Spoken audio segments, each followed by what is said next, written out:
ठीक है।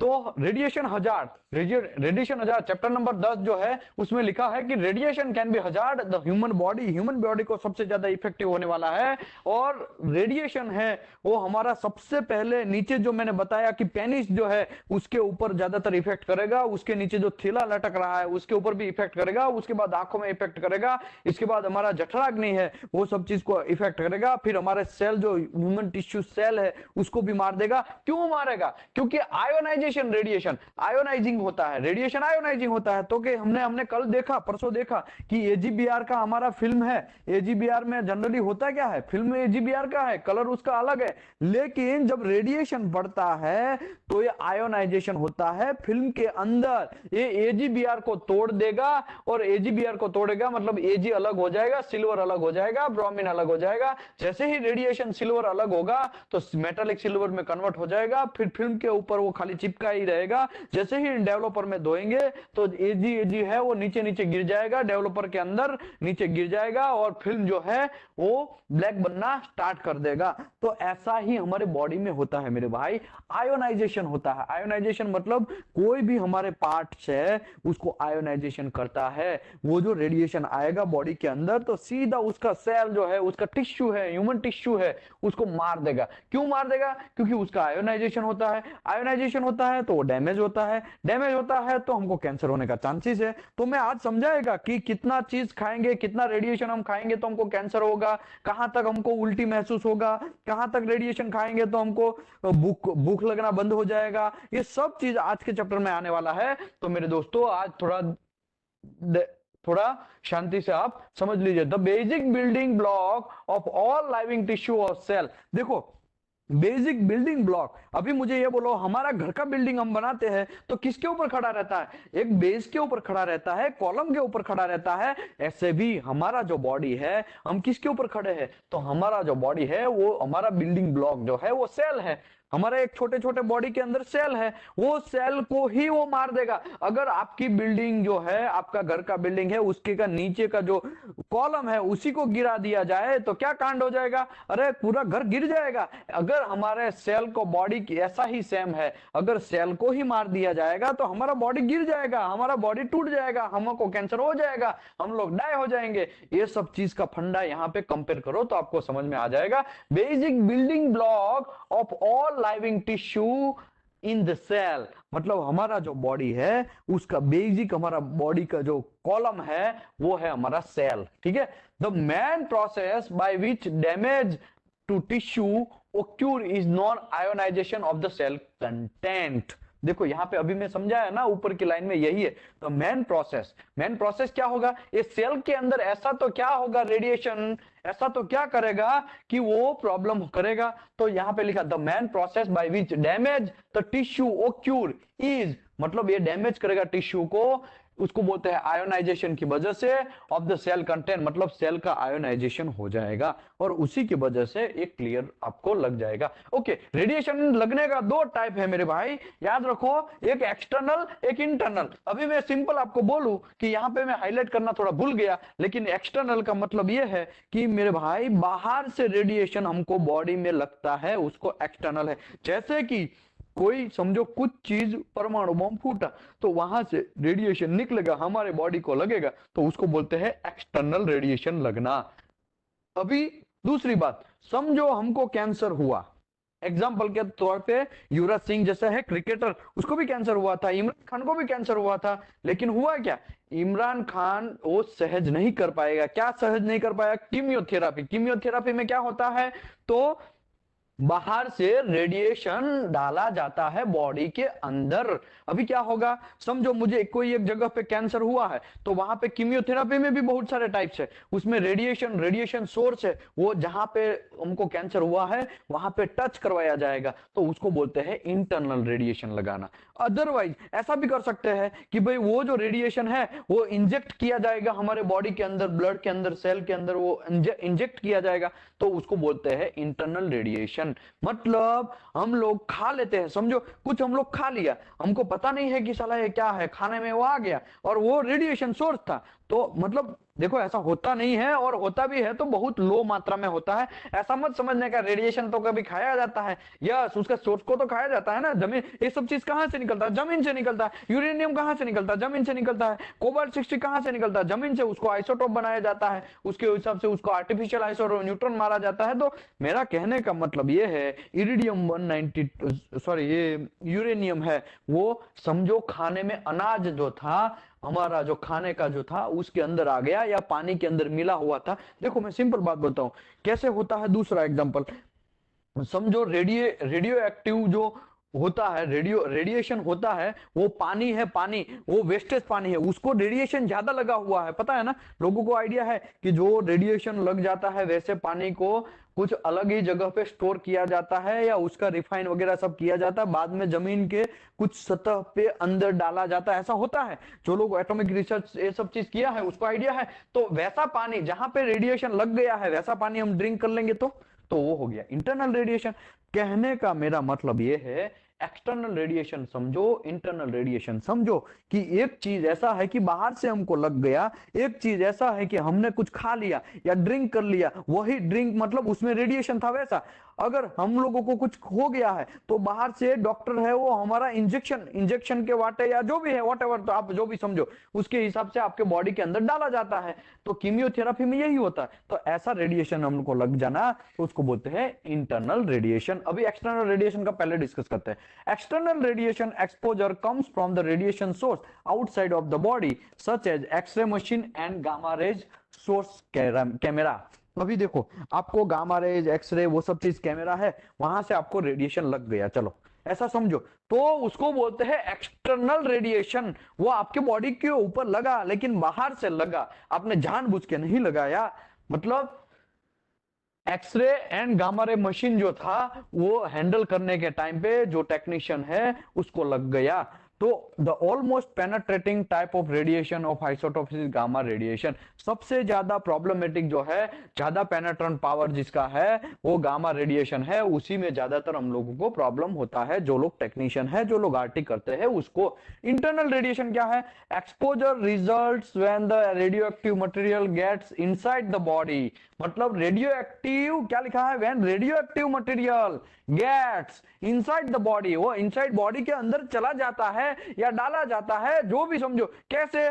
ब्रीथिंग, श्वास में जाएगा। मतलब ये जो हम श्वास लेते हैं ना, ऐसा मतलब मॉर्निंग में जो करते हैं ना वो व्यायाम योगा, उसकी मैं बात नहीं कर रहा हूं, ठीक है। जब हम लोग श्वास लेते हैं उसी वाटे पे रेडिएशन, कुछ रेडिएशन जाएगा, एयर के अंदर मिला हुआ रेडिएशन जाएगा, या तो स्वेलिंग, swallowing मतलब खाने में जाना या ड्रिंक में जाना, मतलब मुंह से हमने खा लिया है वैसा।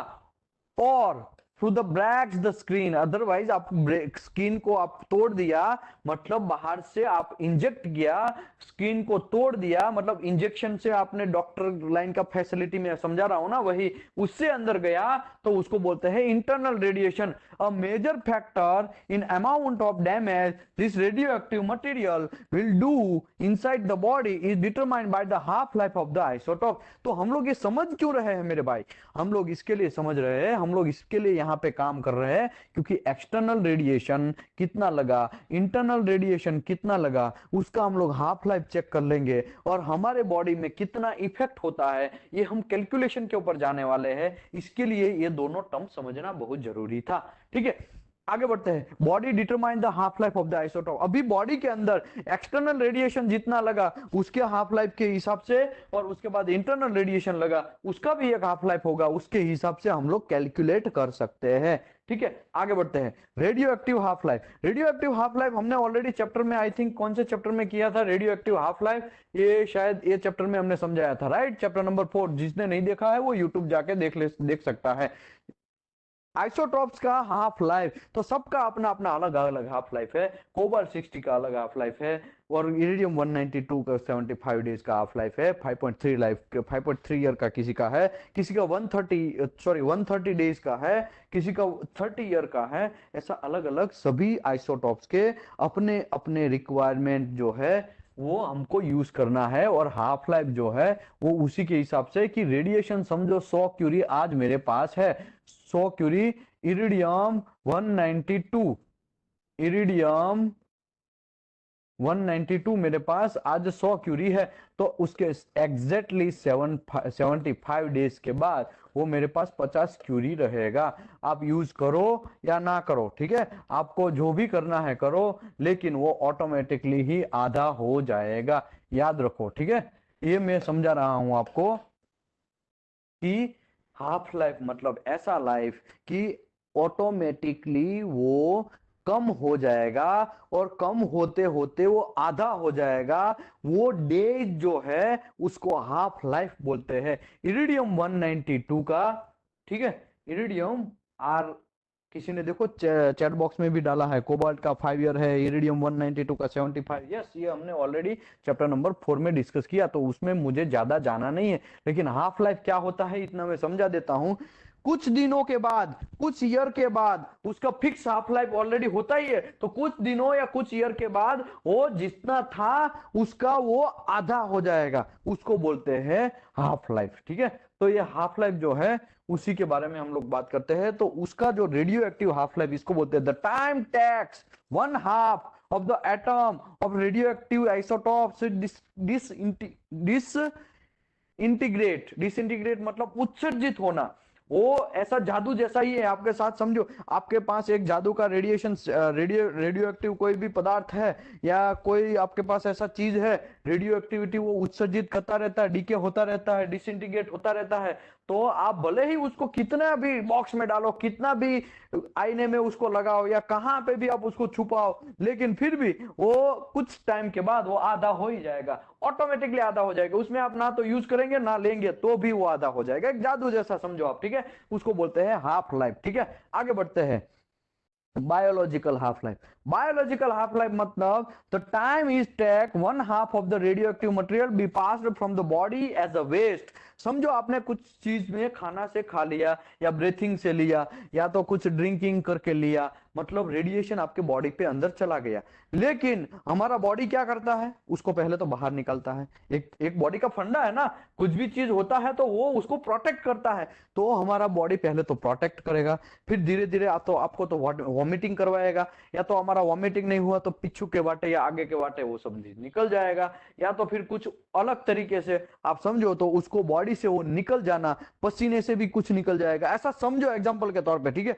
तो समझो आप वॉमिटिंग किया, उसमें रेडिएशन निकल गया, या तो आपने टट्टी किया मतलब टॉयलेट हुआ, उसमें निकल गया, फिर आपने छोटा टॉयलेट किया, उसमें भी निकल गया, तो उस टाइम पे उसका जो हाफ लाइफ मतलब बॉडी से आधा कब निकल जाएगा। समझो आपने 5 क्यूरी खाया, 5 क्यूरी रेडिएशन खाया, ठीक है, ड्रिंक के वाटे मतलब पानी पी लिया, और वही 5 क्यूरी में था और उसको पानी बना के पी लिया, समझो एग्जांपल के तौर पे ऐसा समझो, तो वो बॉडी हमारा ऑटोमेटिकली उसको निकालने लगेगा, और कुछ टाइम के बाद वो आधा हो जाएगा। तो वो जो टाइम है उसको बोलते हैं biological half life. Biological half life मतलब the time is taken 1/2 of the radioactive material to be passed from the body as a waste के तरह से उसको निकाल देना है, और हमारा बॉडी ऑटोमेटिकली निकाल देगा, उसको बोलते हैं हाफ लाइफ, ठीक है। It's half life due to radiation move continuously, yes definitely. आगे बढ़ते हैं, इफेक्टिव हाफ लाइफ। तो इफेक्टिव हाफ लाइफ है वो बहुत इंपॉर्टेंट हाफ लाइफ है, वो दोनों का कॉम्बो है, ठीक है।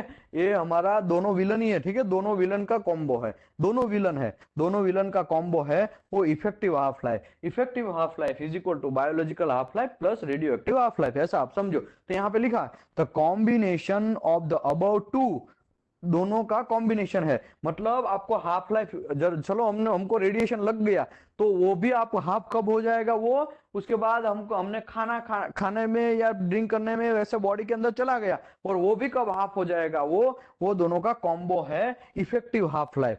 It is the time need to close the 1/2 of the radioactive thread by the combination of biological eliminate and radioactive decay. तो बॉडी के अंदर जब हम खा लेते हैं तो उसमें भी डीके होता रहता है, और हमारा बॉडी भी उसको वेस्टेज की तरह बाहर निकालता रहता है।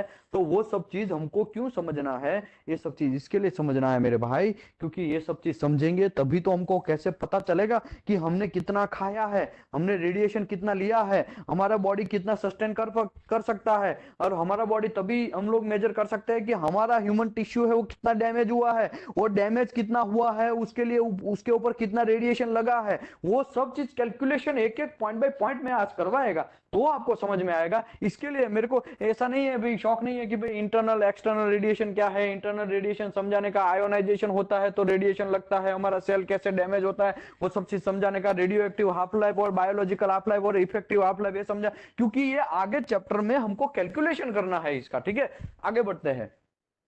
The unit of radiation dose measurement. अभी पहले तो डोज मेजरमेंट कर लेते हैं, फिर डोज का कैलकुलेशन करते हैं, कितना डोज खाया नहीं खाया। ठीक है, तो देखो पहले तो रेडियो एक्टिव कितना डोज का मेजरमेंट कैसे होता है, तो कि the basic unit used to express the exposure to gamma rays या X rays is roentgen. Roentgen uncle जो थे उसी के हिसाब से रॉन्जन में उसको मेजर किया जाता है।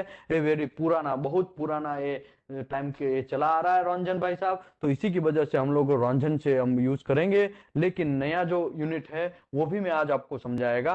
पहले तो ये बात समझ लो कि the basic unit used express the exposure. Express exposure मतलब एक्सपोजर को हमको गिनना है, तो वो जब एक्सरे हो या गामा रे दोनों में से गिनेंगे तो उसको हम किस में गिनेंगे, रॉन्जन में। Actually radiation is not being directly measure. हम लोग कभी भी रेडिएशन को डायरेक्टली मेजर घंटप्पा भी नहीं कर सकते। याद रखो, रेडिएशन इतना डेंजर चीज है, ना तो हम छू सकते हैं, ना तो उसको स्मेल कर सकते हैं, ना तो हम उसको देख सकते हैं, ना तो हम उसको खा सकते हैं, मतलब टेस्ट कर सकते हैं। पांचों हमारा सेंस काम नहीं आने वाला है रेडिएशन को चेक करने में। अदरवाइज ऐसा होता तो आजकल बहुत सारे लोग बच गए होते, हिरोशिमा नागासाकी में बहुत सारे लोग बच गए होते, हमारे यहाँ पे रशिया में जो कांड हो गया ना उसमें। तो ये सब चीज है, हम पांचों सेंस नहीं काम करता है। और इसका रीजन क्या है कि radiation is not being directly measure. हम लोग डायरेक्टली कभी मेजर नहीं कर सकते। बट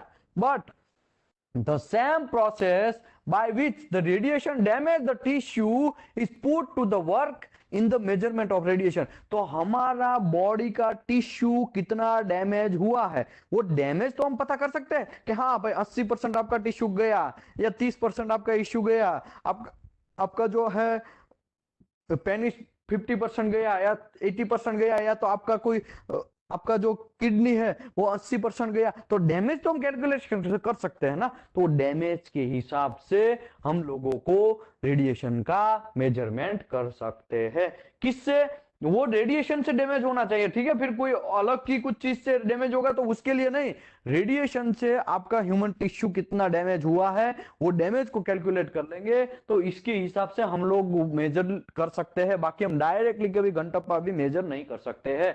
तो roentgen is a unit which express the radiation exposure and is based on ionising. किसके आधार से वो रॉन्जन मेजर कर सकता है, रॉन्जन भी कैसे हम लोग पता कर सकते हैं, आयोनाइजेशन के हिसाब से। ठीक है, an effect on radiation. Radiation जब होता है तब कितना आयोनाइजेशन होता है उसके हिसाब से हम रेडिएशन को मेजर कर सकते हैं। हम फिल्म के हैं, फिल्म हमारा आर्टी फिल्म है, उसमें हम रेडिएशन कैसे मेजर कर सकते हैं, हम लोग डेंसिटी जो है वो कैसे मेजर कर सकते हैं। तो मेरे भाई उसमें AGBR है, फिल्म जो है सिल्वर ब्रोमाइड या सिल्वर हैलाइड का फिल्म है। अगर सिल्वर जो है और ब्रोमाइड है, दोनों सिल्वर ब्रोमाइड जो है वो दोनों को आयोनाइजेशन कर देगा। इसका मतलब ये सिल्वर को तो ऑक्सीजन चाहिए या फिर ऑक्सीजन देगा, बियर भी ऐसा ही है, उसको ऑक्सीजन चाहिए या ऑक्सीजन लेगा, ऐसा करेगा। दोनों एक दूसरे के साथ कॉम्बो में मैरिज करेंगे, लेकिन वो मैरिज को आके कौन तोड़ेगा, रेडिएशन दोनों को तोड़ देगा। अभी भाई एक काम करो, आप दोनों अलग हो जाओ, मैं आपको जो चाहिए देता हूं, किसी को इलेक्ट्रॉन चाहिए तो मैं उसको देता हूं और आपको नहीं चाहिए तो मुझे दे दो, ऐसा करके दोनों को तोड़ देता है। उसी की वजह से वो उसको बोलते हैं आयोनाइजेशन होना। क्या होना, आयोनाइजेशन, दोनों को तोड़ना मतलब आयोनाइजेशन हो गया।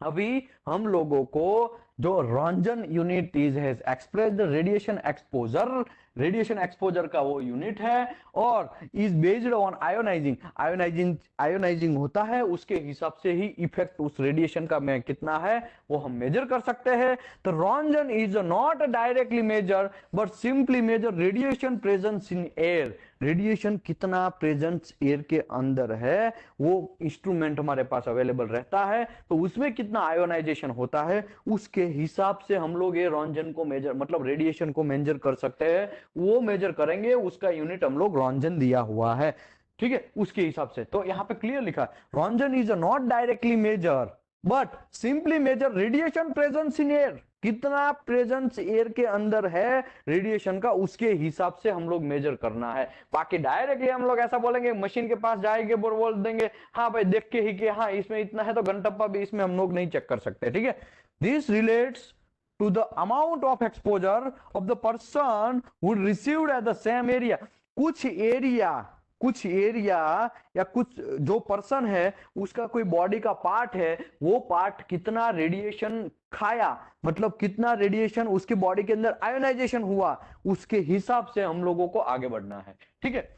टेक्निकली डिफाइन, टेक्निकली हम क्या डिफाइन कर सकते हैं, तो रॉन्जन is the quantity of ionization radiation that produce 2083 million ion pair, ठीक है। देखो सिंपल, टेक्निकली हम क्या बोल सकते हैं, टेक्निकली ऐसा हम बोल सकते हैं कि रॉन्जन जो है वो क्वांटिटी है। क्वांटिटी मतलब कुछ चीज का मेजरमेंट है। क्वांटिटी एंड क्वालिटी दो पार्ट होते हैं। मैंने ऑलरेडी डिस्ट्रक्टिव टेस्टिंग का एक यूट्यूब में सेशन किया था, चैप्टर नंबर 4 CCF 3.1। उसमें दो टाइप का डिस्ट्रक्टिव टेस्ट होता है, एक क्वांटिटेटिव, एक क्वालिटेटिव। क्वांटिटेटिव मतलब ऐसा कि हम लोग उसको मेजर कर सकते हैं, जैसे कि हार्डनेस को मेजर करना है, ठीक है, तो वो हो गया क्वांटिटेटिव। क्वालिटेटिव मतलब बैंड टेस्ट, तो बैंड टेस्ट को हम मेजर नहीं कर सकते। बैंड टेस्ट को तो आंखों से देख के ही क्लियर करना है कि आप फेल है कि रिजेक्ट है, ठीक है। बैंड टेस्ट जो है वो क्वालिटेटिव हो गया, जो आंखों से विजन हम चेक करना है, क्वालिटी चेक करना है, इसके लिए उसको बोलते हैं क्वालिटेटिव। और क्वांटिटेटिव मतलब उसको मेजर कर सकते हैं। तो यहाँ पे ऐसा ही है, रॉन्जन इज द क्वांटिटेटिव, मतलब उसको मेजर करना है of ionising the radiation of the produce. एक आयन कितना पेयर में कितना आयन जो है वो आयोनाइजेशन हुआ, कितना एजी आयोनाइजेशन हुआ, उसके हिसाब से हम लोग रॉन्जन को मेजर कर सकते हैं। आगे बढ़ते हैं, और ये लेटेस्ट यूनिट है, ठीक है। और 1 electrostatic unit of charge is 1 cubic centimetre of air, मतलब 1 क्यूबिक सेंटीमीटर ऑफ एयर लेना है और उसी के हिसाब से उसके क्यूबिक सेंटीमीटर है उसमें मेजर करना है। New measurement unit ionisation radiation is coulomb पर केजी, CKG कूलम पर केजी। तो कूलम पर केजी ये एक नया यूनिट है, और नया यूनिट आजकल भले ही ये नया है लेकिन कोई घंटप्पा भी इसको यूज नहीं करता है, लोग इसी को यूज करते हैं ज्यादातर, ठीक है। लेकिन हमको याद होना चाहिए कि आजकल लेटेस्ट टेक्नोलॉजी है उसमें कूलम पर केजी में भी यूज होता है, ठीक है। आगे बढ़ते हैं, सीकेजी इनवर्स मतलब कूलम पर KG is equal to 38.76 roentgen. ये आपको वैल्यू याद रखना है, ठीक है। और आपको अगर एग्जाम देने जाना है लेवल 2 या लेवल 3 का, तो ये वैल्यू आप जनरली रट्टा मार लीजिए, 38.76। 1 कूलम पर KG is equal to 38.76 roentgen, इतना आपको याद करना है। Okay, 1 milli roentgen is 1/1000 of the roentgen, मतलब इसको इतना मिली रॉन्जन मतलब कुछ नहीं है, exa peta tera giga mega kilo hecto deca deci centi milli micro में आता है ना, 10⁻³ 10⁻², ये ऐसा करके ये मिली है, तो मिली मतलब 3 -3 मतलब 1/1000 ऐसा करके, ठीक है। चलो अभी हम मुद्दे की बात करते हैं, RAD, RB एंड REM। अभी हम मुद्दे की बात करते हैं। Okay, those RAD, RBE and REM, तो उसका हम लोग, मैंने यहाँ पे हाईलाइट भी किया है, देखो, तो उसका हम डिस्कस करते हैं। Those are all unit of the permit us to relate the radiation to biological effect it's can occur on human tissue. तो हमारे बॉडी के ऊपर कैसा कैसा इफेक्ट करेगा, तो उसको हम लोग इसमें मेजर करेंगे।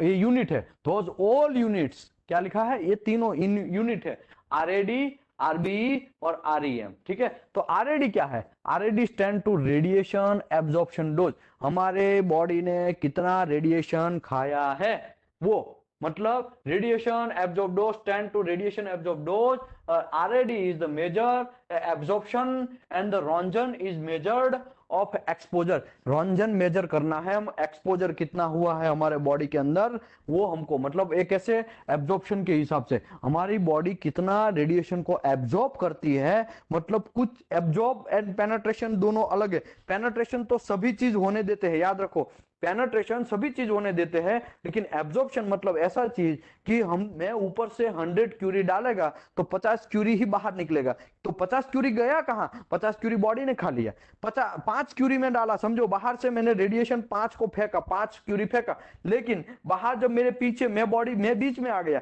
और मेरे पीछे से जस्ट हमने देखा तो 1 क्यूरी ही गया, तो इसका मतलब 1 क्यूरी बाहर निकला, इसका मतलब 4 क्यूरी हमने एब्जॉर्ब कर लिया, 4 क्यूरी हमने खाया। तो इसका मतलब ये मैं समझा रहा हूं कि RAD is measure the absorption, absorption होता है उसके हिसाब से, and Ranjan is measured of exposure, तो रंजन जो है कितना एक्सपोजर हुआ है, क्योंकि देखो एब्जॉर्प्शन होगा तो उसके पीछे जितना निकलेगा बैलेंस निकलेगा, समझो 5 क्यूरी मैंने फेंका तो 4 क्यूरी मैंने खा लिया, 1 क्यूरी ही निकला बाहर, तो 1 क्यूरी जो है वो हो गया हमारा एक्सपोजर, 1 क्यूरी हो गया, तो रंजन में उसको मेजर करना है। अदरवाइज आप लोगों को एब्जॉर्प्शन कितना हुआ, मतलब 4 क्यूरी का एब्जॉर्प्शन हुआ, दोनों में मतलब दोनों का सरवाला तो दोनों का सम तो एक ही होता है ना, 4 + 1 इज इक्वल, दोनों का सम तो 5 ही होता है ना, 5 फेंका 4 हमने एब्जॉर्ब कर लिया, 1 हमने खाया, तो ये जो 1 है वो एक्सपोजर हुआ और 4 जो है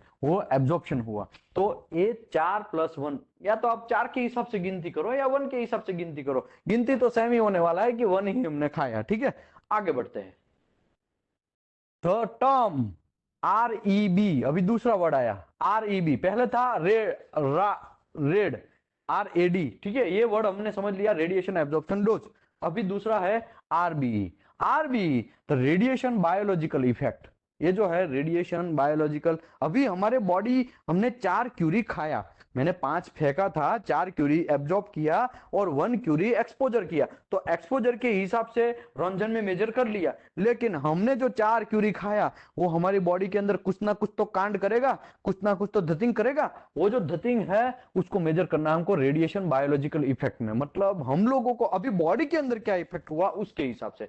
it is the measurement of radiation effect on human tissue, अभी 4 क्यूरी खाया है, उसको हम लोग रेडिएशन इफेक्ट क्या हुआ है उसका हमको मेजर करना है, किसको, ह्यूमन टिश्यू जब डैमेज होगा तो कितना डैमेज हुआ है वो गिन के हमको करना है, तो उसको बोलते हैं रेडिएशन बायोलॉजिकल इफेक्ट, मतलब RBE, ठीक है। देखो ये टर्म बहुत समझने के लिए आपको माथा पच्ची करना पड़ेगा, जब आप अगर फ्रेशर है तब आपकी लाल तो नहीं होगी, ऐसा तो मैं नहीं बोलेगा, लेकिन कम से कम ये टर्म को समझने के लिए सिंपल एग्जांपल में दे रहा हूं, तो सिंपल से आप अच्छा है समझ लीजिए, और अगर नहीं भी समझते हैं तो आपको बहुत प्रॉब्लम होगा आने वाले फ्यूचर में, क्योंकि अगर आप लेवल 3 का एग्जाम देने जाते हैं तो ये तीनों टर्म है ना मिक्सअप हो जाएगा आपको। मेरे को भी जब मैं बहुत साल पहले 2012 में मैं जब ये सब चीज टर्म समझा था ना, तो मेरे को करीबन 3 से 4 दिन लग गए थे।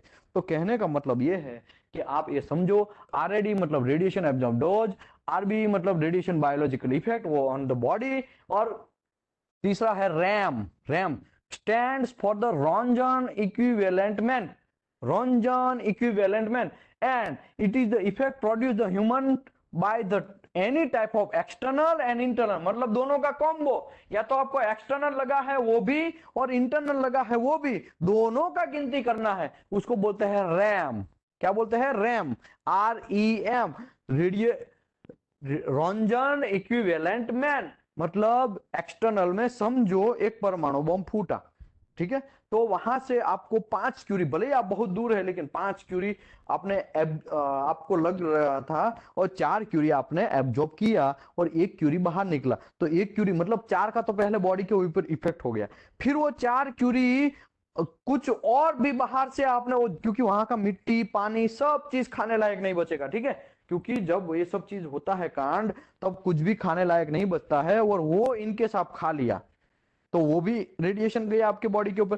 4 क्यूरी तो ऑलरेडी आपने दबा के खाया ही था, ऊपर से पानी पिया और वो पानी रेडिएशन वाला था, तो वो भी आपको इफेक्ट करेगा, तो दोनों का चीज 4 क्यूरी खाया, वो ऊपर से जो पानी था उसमें 5 क्यूरी एग्जैक्ट था, समझो एग्जैक्टली 5 क्यूरी, मतलब वो भी आपने पिया, मतलब टोटल 9 क्यूरी हो गया। तो उसको बोलते हैं roentgen equivalent man is the effect produced the human by any type of external and internal of radiation।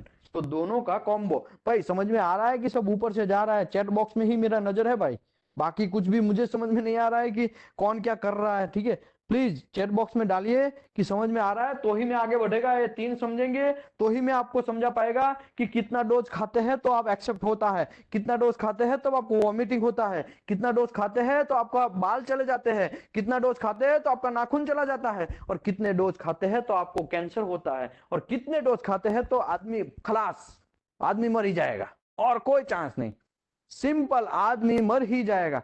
तो ऐसा मैं तभी समझा सकता हूं, ये सब घंटप्पा चीज मैं आपको बराबर माइंड में उतार सकूं, ठीक है?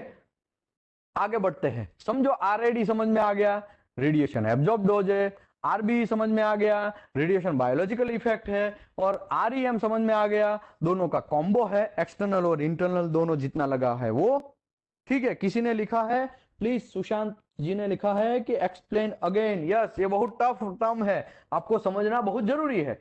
देखो समझिए, आरएडी रेडिएशन एब्जॉर्ब डोज है, ठीक है?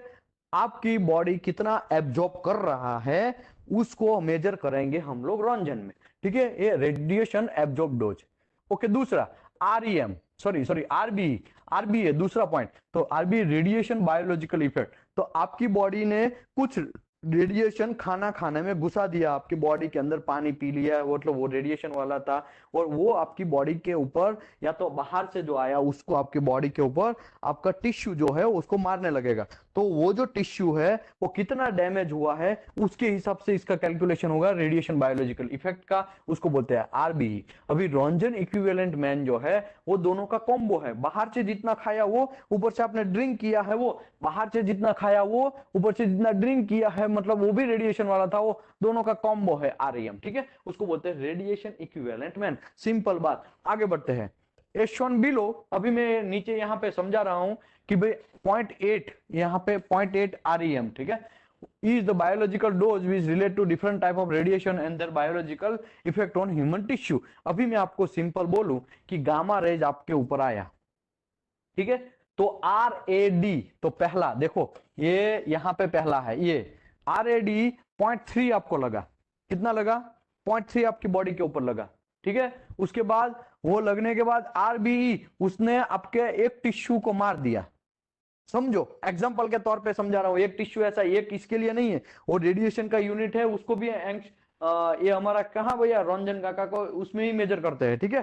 तो आप ऐसा समझो, गामा रेज निकला, गामा रेज आपके बॉडी के ऊपर आरएडी 0.3 लगा, उसके बाद कुछ चीज ऐसा हुआ कि आपको वो आपकी ह्यूमन टिश्यू है उसको डैमेज करना स्टार्ट किया, वो जो डैमेजिंग है उस हिसाब से 1 लिखा, तो ये दोनों का क्रॉस है 0.3 इंटू 1, तो टोटल डोज आपका आरईएम हो गया, मतलब दोनों का कॉम्बो, में बोला ना आरईएम जो है वो दोनों का कॉम्बो है, तो आपको टोटल कितना इफेक्ट हुआ?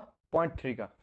समझो आपको गामा तो लगा ही लगा, लेकिन साथ में बीटा भी आता है, साथ में अल्फा भी आता है, मैं आपको ऑलरेडी समझाया हुआ है। चैप्टर नंबर आई थिंक कौन सा चैप्टर था, चैप्टर नंबर में ये सब चीज समझाया हुआ है, कौन सा चैप्टर था? Energy intensity and absorption, chapter number 5। इसमें अल्फा, बीटा, गामा, न्यूट्रॉन और ये सब चीज के बारे में समझाया ना। तो ये सब चीज जो है, देखो खाली रेडिएशन नहीं निकलने वाला है मेरे भाई, जब कुछ भी चीज होता है, कुछ कांड होता है, तो खाली गामा नहीं निकलता है, वो निकलता है बीटा भी, उसमें निकलता है, इसमें अल्फा भी निकलता है। तो समझो बीटा जो है वो आरएडी, उसको रंजन में मेजर किया हमने, तो 0.1 आरएडी हुआ, और आरबी समझो वो भी आपके ह्यूमन टिश्यू के ऊपर 1 का ही इफेक्ट किया, तो आपने टोटल डोज अभी खाया उस दोनों का क्रॉस 0.1 इंटू 1, तो 0.1, इसका क्रॉस इतना ही होता है, ठीक है? अल्फा भी खाया, तो अल्फा जो है वो कम इफेक्ट करता है। देखो बीटा है, ये यहां से ये भी समझ सकते हैं बीटा बहुत ज्यादा नहीं, अल्फा तो कुछ भी इफेक्ट नहीं करता है क्योंकि वो पेनेट्रेट ही नहीं कर पाता है। मैं आपको समझाया ना उस दिन कि कागज में भी पेनेट्रेट नहीं कर पाएगा, तो हमारे बॉडी की चमड़ी जो है ना उसी को खाली शायद इफेक्ट कर सकता है अल्फा, इसी के लिए वो एकदम कम है। देखो 0.02 ऑलरेडी वो ज्यादा इफेक्टिव नहीं है, लेकिन बीटा है थोड़ा बहुत क्रॉस कर जाएगा, इसके लिए 0.1 शायद आपको लग जाए, जो चमड़ी को चीर के शायद ब्लड तक भी पहुंच जाए, तो इसके लिए वो थोड़ा ज्यादा इफेक्ट करता है। और गामा जो है वो तो भाई सबका बाप है, वो तो ऐसे ही सीधा आया आपकी तो फाड़ देगा, हमारी तो बैंड बजा देगा, तो 0.3 लग गया। और आरबी जो है हमारा बॉडी टिश्यू, जो हमारा ह्यूमन बॉडी टिश्यू है उसमें ये 20% इफेक्ट करेगा, ये 1%, ये 1% ऐसा समझो। तो 0.02 इंटू 20 तो 0.4, तो टोटल हमको कितना लगा, टोटल 0.3 वत्ता 0.1 वत्ता 0.4, तो टोटल हमको 0.08 REM।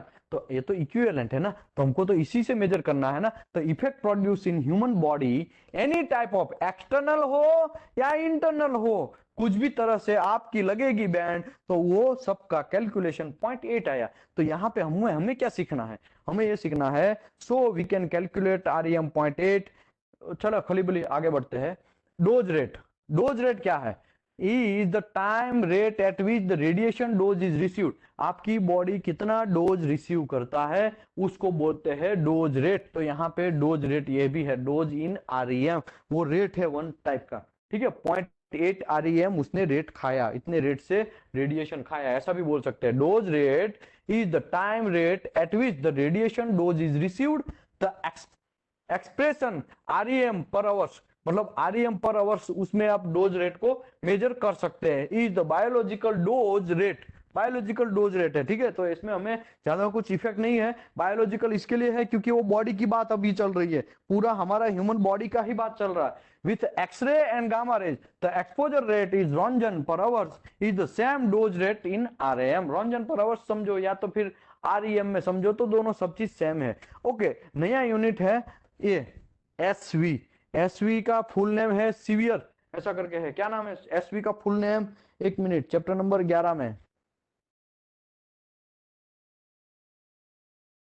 सीवर्ट, सीवर्ट करके है इसका फुल नेम है, ठीक है। इसमें चैप्टर नंबर इसमें आएगा ही 11 नंबर में, तो मैं उस टाइम पे सीवर्ट का बात करेगा। तो यार यहाँ पे ये है 1 sievert is equal to 100 REM है, तो अगर हम सीवर्ट में कन्वर्ट कर लेंगे तो उसका यूनिट क्या होता है 0.08 का, तो 0.08 डिवाइड बाय हमको अगेन 100 करना है, तो 0.08 सीवर हो जाएगा, ठीक है। नया कोई रॉकेट नहीं है यहाँ पे।